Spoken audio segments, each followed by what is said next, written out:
Hey there, Seahawks. It's Miss Adams, and in this video, we're going to talk about comparing two means. All right, so some notation you'll need to know.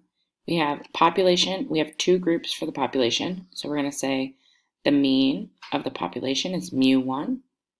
The mean for population group 2 is mu2. The standard deviation, so when we're using population notation, we use mu and sigma. So the population group 1 would be sigma 1. For the standard deviation, population group 2 would be sigma 2. Whoops, that's supposed to be a 2. For the population standard deviation. The sample size, we use capital N for population group, so capital N1, capital N2. And then when we're talking about the sample group, what data we collected from a small sample, the mean would be x bar 1 and x bar 2. The standard deviation would be S1 and S2. Sometimes it'll be abbreviated SX1. And then the sample size will be lowercase n, so N1 and N2. All right. Two sample confidence interval formula. So the formula is x bar 1 minus x bar 2.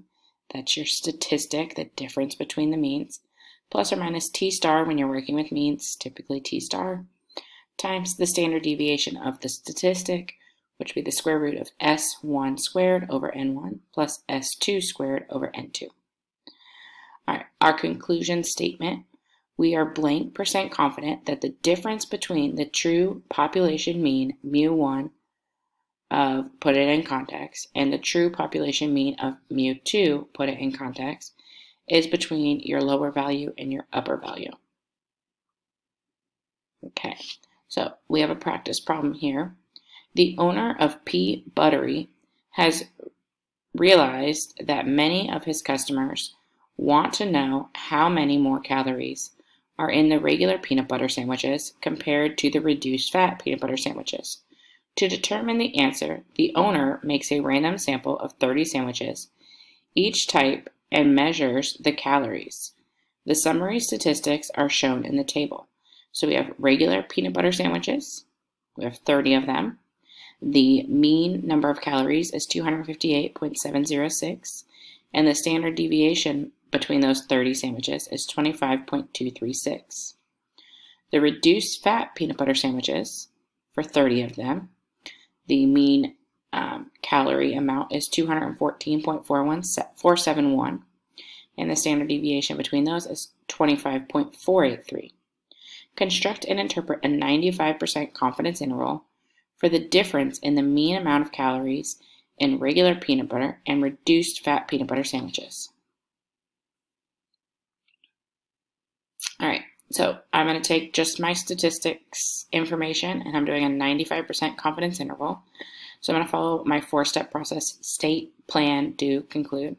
So state, I'm going to define the parameters. So I have mu1 is the true mean calories in a regular peanut butter sandwich. Mu2 will be the true mean calories in the reduced fat peanut butter sandwich. My confidence level is 95%. All right, so plan, I'm going to check my conditions. So random was stated. The independence is your 10% condition. My sample size was 30. 30 times 10 is 300. We assume there's more than 300 of each sandwich that are made. And normal, n is greater than or equal to 30, then I can apply the central limit theorem.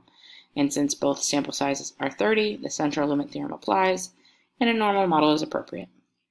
All right, do is where I'm going to do the actual calculations. So this is a 2-sample t interval. Okay, so if I'm doing it in my calculator, I would do stat, test, and then go down until I find 2-sample t int. All right, my degrees of freedom is 29. And t star is 2.045. All right, so if I'm doing this by hand, I would find the t star using a chart or table or the inverse t in my calculator. The difference between my means, so x bar 1 minus x bar 2 plus or minus t star times the square root of s1 squared over n plus s2 squared over n. All right, and we get this interval 31.128 to 57.342.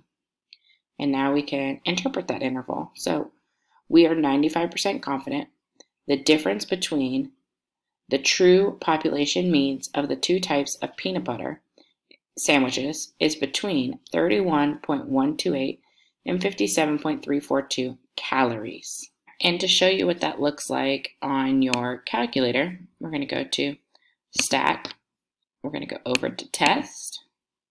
We are looking for a 2 sample t interval. Sometimes it's easier to go up and bring you to the bottom of the list.